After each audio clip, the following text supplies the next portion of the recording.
इस खास विश्लेषण में हम बात करने वाले हैं मोहम्मद अली की। और देखिए, ये सिर्फ एक महान बॉक्सर की कहानी नहीं है। हम उनके जीवन के उन बेहद कड़े संघर्षों, उन अग्नि परीक्षाओं से गुजरने वाले हैं जिन्होंने उन्हें द ग्रेटेस्ट बनाया। ये एक ऐसा सफर है जो खेल के मैदान से शुरू होकर पूरे समाज को झकझोर देता है। तो चलिए शुरू करते हैं। सबसे पहले एक बहुत ही दिलचस्प सवाल पर गौर करते हैं। क्या मोहम्मद अली की सबसे बड़ी लड़ाई सच में बॉक्सिंग रिंग के अंदर लड़ी गई थी? जरा सोचिए इस बारे में, क्योंकि जब हम उनके उस महान ऐतिहासिक रुतबे को देखते हैं तो समझ आता है कि वो सिर्फ उनके मुक्कों से नहीं बना था। रिंग के बाहर उन्होंने जो लड़ाइयां लड़ी, जो संघर्ष किए, उनका असर कहीं ज्यादा गहरा था। ठीक है, तो इस सफर को समझने के लिए हम कुछ प्रमुख पड़ावों पर नजर डालेंगे। 1954 में एक चोरी हुई साइकिल की घटना से लेकर 1960 का रोम ओलंपिक गोल्ड, फिर 1967 में सेना में जाने से उनका वो ऐतिहासिक इनकार, उसके बाद 1974 का मशहूर रंबल इन द जंगल, और आखिर में 1980 का वो दर्दनाक लैरी होम्स मुकाबला।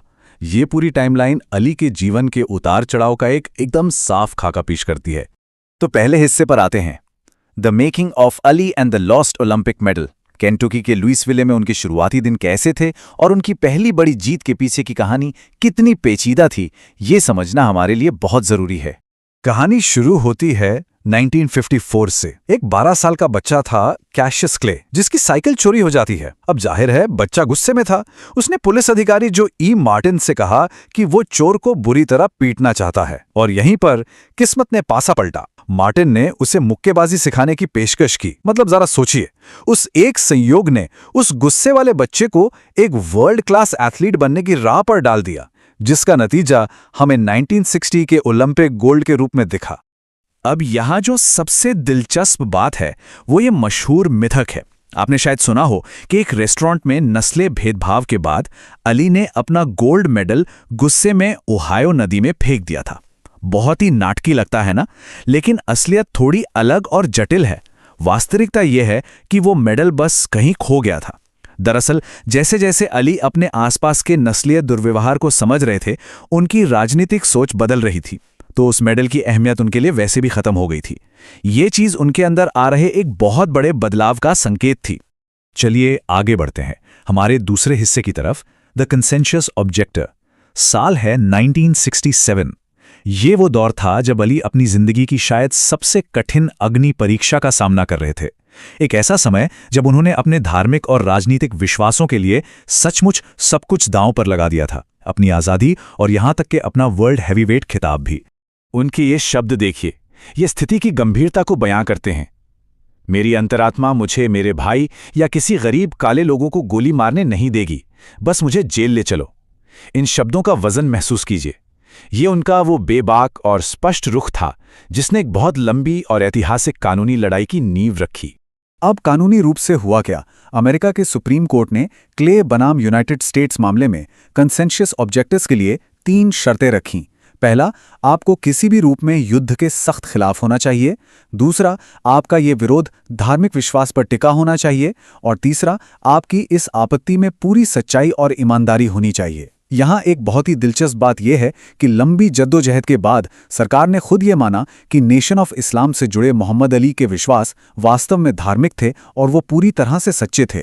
अब आते हैं तीसरे हिस्से पर, मशहूर रंबल इन द जंगल।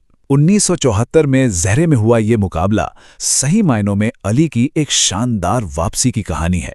एक ऐसा मुकाबला जहां थोड़े उम्रदराज हो चुके अली के सामने एक ऐसा बॉक्सर खड़ा था जिसका उस वक्त पूरी दुनिया में खौफ था। चले देखते हैं कि यहां माहौल क्या था। जरा इन आंकड़ों पर गौर कीजिए। इन्हें देखते ही समझ आ जाता है कि अली को इस मुकाबले में 4-1 का भारी अंडरडॉग क्यों माना जा रहा था। जॉर्ज फोमन महज 25 साल के थे। उनका रिकॉर्ड 40-0 का था, वो भी 37 नॉकआउट के साथ, मतलब बेखौफ ताकत का दूसरा नाम। और उनके सामने थे 32 साल के अली। ये लड़ाई आसान नहीं होने वाली थी। लेकिन यहीं पर अली की वो जादुई रणनीति काम आई जिसने विशुद्ध ताकत को भी मात दे दी।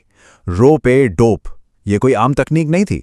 इसमें होता यह है कि बॉक्सर रस्सियों के सहारे टिक कर अपना बचाव करता है और सामने वाले को ऐसे मुक्के मारने देता है जिससे जान का खतरा ना हो। मकसद क्या है? अपने प्रतिद्वंदी को पूरी तरह से थका देना, और अली ने बिल्कुल यही किया। फोरमैन के हमलों को झेला, उनकी ऊर्जा खत्म की और 8वें राउंड में एक ऐसा ऐतिहासिक नॉकआउट दिया जिसे दुनिया आज तक नहीं भूली है। इस जीत का असर कितना बड़ा था, इसे सिर्फ एक संख्या से समझा जा सकता है, 1 बिलियन। जी हां, 1 अरब। अनुमान है कि दुनिया भर में 1 अरब लोगों ने अपने टीवी स्क्रीन पर इस फाइट को देखा था। ये उस दौर की सबसे बड़ी सांस्कृतिक घटनाओं में से एक थी।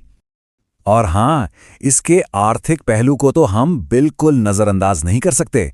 इस एक मुकाबले ने उस वक्त लगभग $100 मिलियन की कमाई की थी। अगर हम आज की महंगाई के हिसाब से देखें तो ये करीब $700 मिलियन बैठता है और दोनों मुक्केबाजों को $5-5 मिलियन की रिकॉर्ड रकम मिली थी। ये सच में एक बहुत बड़ा गेम चेंजर था। लेकिन हर कहानी में सिर्फ जीत नहीं होती। भाग 4, द ट्रैजिक फाइनल फाइट। गौरव और कामयाबी के उस शिखर को छूने के बाद 1980 में लैरी होम्स के खिलाफ हुआ मुकाबला एक बहुत ही दुखद मोड़ था। यहां जीत की चमक धुंधली पड़ गई थी और उसकी जगह ले ली थी शरीर के ढलने की कठोर और दर्दनाक सच्चाई ने। तो यहाँ सबसे अहम और परेशान करने वाली बात यह है कि 1980 में मेयो क्लिनिक की मेडिकल जांच के नतीजे बिल्कुल साफ थे। अली अपनी उंगली से नाक तक ठीक से नहीं छुपा रहे थे, उन्हें बोलने में दिक्कत हो रही थी और उनकी फुर्ती भी लगभग खत्म हो चुकी थी।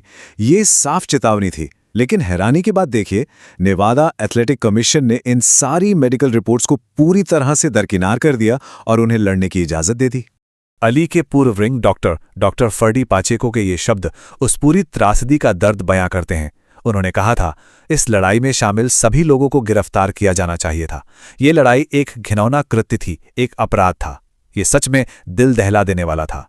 होम्स ने 10 राउंड तक अली को बुरी तरह पीटा और जो लोग अली की देखभाल के लिए वहां थे वो उन्हें बचाने में पूरी तरह नाकाम रहे। इन सब अग्नि परीक्षाओं, इन सारे उतार चढ़ावों को देखने के बाद अंत में एक बहुत ही गहरा सवाल जहन में आता है। एक इंसान की विरासत, उसकी लेगेसी को असल में क्या चीज तय करती है? क्या ये वो शानदार लड़ाइयां हैं जो उसने अपनी जवानी के बेहतरीन दिनों में जीती, या फिर ये वो अदम्य साहस है जो उसने अपनी कीमत चुकाकर भी अपने उसूलों के लिए दिखाया? इन दोनों ही पहलुओं ने मिलकर द ग्रेटेस्ट की सच्ची पहचान घड़ी है। और शायद यही वो सवाल है जो हमें इस कहानी के बाद सोचने पर मजबूर कर देता है।